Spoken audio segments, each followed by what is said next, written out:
যে আমরা এখন পর্যন্ত বিশ্ববিদ্যালয় প্রশাসন থেকে আমাদের যে বাজেট সেটা পর্যন্ত পাই নাই। এই বাজেট না পাওয়ার পরও 10.5 মাস আমরা যা করছি 105 বছর থেকে বিশ্ববিদ্যালয়ের কাজকে করা নাই। আমরা বলতে পারতাম আমরা স্পন্সর পাই নাই, আমরা বিশ্ববিদ্যালয় থেকে আমাদের বাজেট পাই নাই, এখানে আমরা কাজ করতে পারতেছি না, কিন্তু আমরা বসেছিলাম না।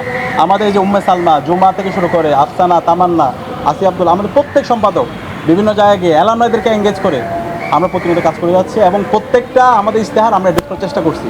বাকি যে কাজগুলো হচ্ছে না এটা বিশ্ববিদ্যালয় প্রশাসনের অসহযোগিতা, তাদের সদিচ্ছার অভাব এবং ট্রেজারের লুটপাটের কারণে এই কাজগুলো হচ্ছে না। এরপরে শিক্ষার্থীদেরকে সাথে নিয়ে বাকি যে কাজগুলো আছে প্রত্যেকটা কাজ আমরা অ্যাড্রেস করে আমরা পরবর্তী শিক্ষার্থী যারা আসবে তার জন্য একটা নিরাপদ ক্যাম্পাস রেখে যাবো ইনশাআল্লাহ। ইনশাআল্লাহ। জি, ধন্যবাদ। আমরা প্রতিনিয়ত আসছি, আমরা গণতান্ত্রিকভাবে শিক্ষার্থীদেরকে সাথে নিয়ে আমরা ট্রেজারের বিরুদ্ধে আন্দোলন গড়ে তুলব এবং শিক্ষার্থীদের প্রত্যেকটা যৌক্তিক দাবিগুলো আমরা শিক্ষার্থীদেরকে সাথে নিয়ে আমরা আদায় করে ছাড়বো ইনশাআল্লাহ। শিক্ষার্থীদের ভোগান্তি নিরসন এবং একটি শিক্ষার্থী বান্ধব ক্যাম্পাস বিনির্মাণ করার জন্য ডাকসুরের দায়িত্ব নেওয়ার পর থেকেই আমরা বিশ্ববিদ্যালয় প্রশাসনের কাছে সুস্পষ্ট রূপরেখা দিয়েছিলাম। আমাদের নারীদের যে 5টি হল আছে সে 5টি হলের শিক্ষার্থীরা যেন নিরাপত্তার সাথে হলে ঢুকতে পারে এবং বের হতে পারে, এবং অনাবাসিক যে শিক্ষার্থীরা আছে তারা যেন হল ঢুকতে পারে, পাশাপাশি এক হলের শিক্ষার্থী অন্য হলে নারী শিক্ষার্থীরা যেন প্রবেশ করতে পারে।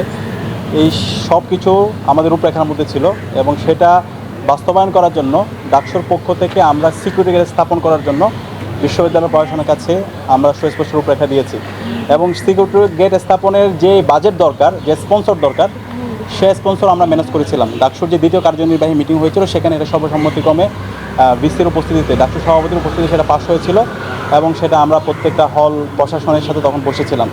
কিন্তু গত 10 মাস জুড়ে বিশ্ববিদ্যালয় প্রশাসন এবং হল প্রশাসনের অসহযোগিতার কারণে শিক্ষার্থীদেরকে অনেক বেশি ভোগান্তির মধ্যে দিয়ে যেতে হচ্ছে। তো সর্বশেষ আজকেও আমরা বিশ্ববিদ্যালয় প্রশাসনের কাছে এসেছি। আজকে বিশ্ববিদ্যালয়ের ভিসি, প্রভিসি সহ ডিন এবং বিভিন্ন হলের প্রভোস্টরা ছিল। আমরা আমাদের দাবিগুলো উত্থাপন করেছি। আমাদের দাবির মধ্যে ছিল শিক্ষার্থীদের হলে প্রবেশের ক্ষেত্রে যে সময়সীমা সেটা যৌক্তিকভাবে বৃদ্ধি করতে হবে এবং লেট গেট, যে শিক্ষার্থীরা লেট গেটে দেরিতে আসে তাদের জন্য লেট গেটে বিভিন্নভাবে হয়রানি করা হয়, এটা ফ্লেক্সিবল করতে হবে। একই সাথে শিক্ষার্থীদের যারা অভিভাবক আছে, অভিভাবকরা হলে প্রবেশের ক্ষেত্রে কার্ড দেখিয়ে তাদেরকে হলে যেন প্রবেশের অধিকার দেওয়া হয় সেটা নিশ্চিত করতে হবে। এর পাশাপাশি আমাদের নারী শিক্ষার্থীদের হলে যারা স্টাফরা আছে, গেটম্যান থেকে শুরু করে লিফটম্যান, প্রত্যেকে শিক্ষার্থীদের সাথে দুর্ব্যবহার করে। এক্ষেত্রে যে সমস্ত স্টাফরা আমাদের শিক্ষার্থী বোনদের সাথে খারাপ আচরণ করে তাদেরকে বিচার আওতায় নিয়ে আসতে হবে এবং এটার জন্য একটা কমিটি থাকতে হবে। এর পাশাপাশি আমাদের ডাকসুর পক্ষ থেকে আমরা যে সিকিউরিটি গেটের স্পন্সর আমরা নিয়ে এসেছি সেটা যেন স্থাপন করা হয়, সেটার জন্য দ্রুত সময়ের মধ্যে একটা কমিটি করে সেটা বাস্তবায়নের একটা রূপরেখা দিতে হবে। তো আমাদের সামগ্রিক যে দাবিগুলো, সে দাবিগুলো শোনার পরে বিশ্ববিদ্যালয়ের ভিসি তিনি বলেছেন দ্রুত একটা কমিটি করবেন এবং এই কমিটির মাধ্যমে এই কাজগুলো যেন বাস্তবায়ন হয় সেটার জন্য তিনি সংশ্লিষ্ট যে দপ্তরগুলো আছে, হল প্রশাসনগুলো আছে তাদেরকে নির্দেশনা দিবেন। আমরা এখন তার কার্যকর দেখতে চাই, কার্যকর প্রয়োগ। আমরা আশা করছি উনি যে আমাদেরকে কমিটমেন্ট দিয়েছেন এই দফাগুলো তিনি বাস্তবায়ন করবেন এবং হলগুলোতে প্রবেশের ক্ষেত্রে শিক্ষার্থীদের জন্য যৌক্তিকভাবে সময়সীমা বৃদ্ধি করা এবং প্রত্যেকটা হলে সিকিউরিটি গেট স্থাপন করা এবং হলের নারী শিক্ষার্থীদের হলের যারা স্টাফরা আছে শিক্ষার্থীদের সাথে যারা খারাপ আচরণ করবে তাদের ব্যাপারে তিনি বিচারের আওতায় নিয়ে আসবেন। তো আমরা তার কার্যকর প্রয়োগ আশা করছি ওনার মাধ্যমে আমরা দেখব ইনশাআল্লাহ। আমরা কথা বলেছি, উনি বলছে দ্রুত সময়ের মধ্যে একটা কমিটি গঠন করবেন এবং এই কমিটি গঠন করার মাধ্যমে প্রত্যেকটা দপ্তরে এবং হল প্রশাসনের কাছে সুস্পষ্টভাবে নির্দেশনা দিয়ে দিবেন।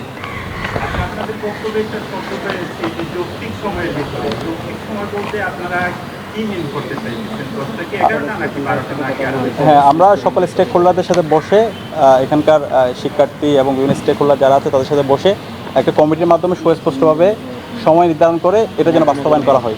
কারণ এখানে এককভাবে কোনো যদি আমরা সময় নির্ধারণ করে দিই এটা সবার প্রতি একটা বেইনসাফি হবে। এখানে যতগুলো স্টেক হোল্ডার আছে, শিক্ষার্থী আছে, তাদের মতামতের ভিত্তিতে ওই কমিটি একটা যৌক্তিক সময় নির্ধারণ করে দিবে এবং এর ভিত্তিতে শিক্ষার্থীদের যে অধিকার সেটা আমরা নিশ্চিত করতে চাই।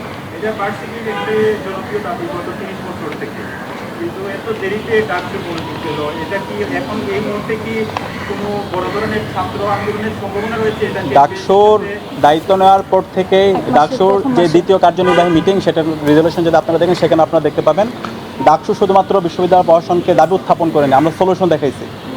এই সিকিউরিটি গেট স্থাপন করার মাধ্যমে শিক্ষার্থীরা যেন হলে প্রবেশ করতে পারে, অনাবাসী শিক্ষার্থীরা হলে প্রবেশ করতে পারে, এক হলে শিক্ষার্থী অন্য হলে প্রবেশ করতে পারে, এবং সেই সিকিউরিটি গেট স্পন্সরের সাথে কথা বলে সেটা নিয়ে আসা, এবং এই ক্ষেত্রে পুরো রূপরেখাটা কেমন হবে সেটা আমরা দিয়েছি। তো আমরা তো 10 মাস জুড়ে আমরা শিক্ষার্থীদের প্রতিনিধি হিসাবে আমরা দৃষ্টি আকর্ষণ করেছি, আমরা চিঠি দিয়েছি, আমরা গণতান্ত্রিকভাবে আন্দোলন করেছি, কিন্তু প্রশাসনের অযোগ্যতা, অদক্ষতা এবং তাদের দলের প্রতি একটা দলান্ধতার কারণে দীর্ঘদিন ধরে আমাদেরকে সাফার করতে হচ্ছে, এবং তাদের সদিচ্ছা নাই। বিশ্ববিদ্যালয় প্রশাসনের তাদের শিক্ষার্থীদেরকে নিয়ে তাদের কোনো ভাবনা নাই। তারা আছে শুধু শিক্ষক, স্টাফ, তাদেরকে নিয়ে কীভাবে হচ্ছে তাদেরকে কীভাবে ফ্যাসিলিটি দেওয়া যায়। এবং বিশ্ববিদ্যালয়ে যে ট্রেজারার আছে, আমার কাছে মনে হয় তিনি দেখেন লুটপাটের সাথে জড়িত। বিশ্ববিদ্যালয়ে যে 1031 কোটি টাকার বাজেট আসছে, আমি সাংবাদিক বন্ধুদেরকে আহ্বান করব তার লুটপাটগুলো আপনারা একটু হচ্ছে এখানে তদন্ত করবেন। এখানকার যে টাকা আসে সেই হিসাবগুলো সে দিতে পারে না, আন্তঃকাদ সমন্বয়ের নামে সে প্রতিনিয়ত লুটপাট করছে। তো এই ট্রেজারার যতদিন থাকবে বিশ্ববিদ্যালয় শিক্ষার্থীদের কোনো উন্নয়ন হবে না। তা আমরা বিশ্ববিদ্যালয়ে আজকে ভিসিকে আবারও বলেছি, এই ট্রেজারের বিরুদ্ধে আপনারা তদন্ত করেন এবং শিক্ষার্থীদের যে যৌক্তিক দাবি এবং ডাকসুর যে প্রজেক্টগুলো তিনি আটকে রেখেছেন সেগুলো দ্রুত সময়ের মধ্যে বাস্তবায়ন করেন। এবং তিনি আমাদেরকে বলেছেন ডাকসুর যে নারী শিক্ষার্থীদের জন্য যে জিমনেশিয়াম, এর পাশাপাশি আমাদের মোকাররমে ক্যান্টিন, এর পাশাপাশি আমাদের সেন্ট্রাল মসজিদ এসে এগুলো দ্রুত সময়ের মধ্যে উনি এটা বাস্তবায়ন করবেন। আজকেও আমাদেরকে তিনি মৌখিকভাবে তিনি আশ্বস্ত করেছেন। তো এখন আমরা দেখতে চাই একই সাথে আমরা আমাদের এই দাবিগুলো নিয়ে আমরা শিক্ষার্থীদের কাছে যাব। ডাকসু এত সীমাবদ্ধতার পরও আমরা কী কী কাজ করেছি সেটা আমরা শিক্ষার্থীদের কাছে পেশ করব। বাকি যে কাজগুলো বাকি আছে, যেটা পড়াশোনার অসুবিধার কারণে আমরা পারি নাই, সেটা তাদের কাছে পেশ করে তাদেরকে সাথে নিয়ে যৌক্তিকভাবে আন্দোলন করে আমরা প্রত্যেকটা দাবি আদায় করে নেব ইনশাআল্লাহ।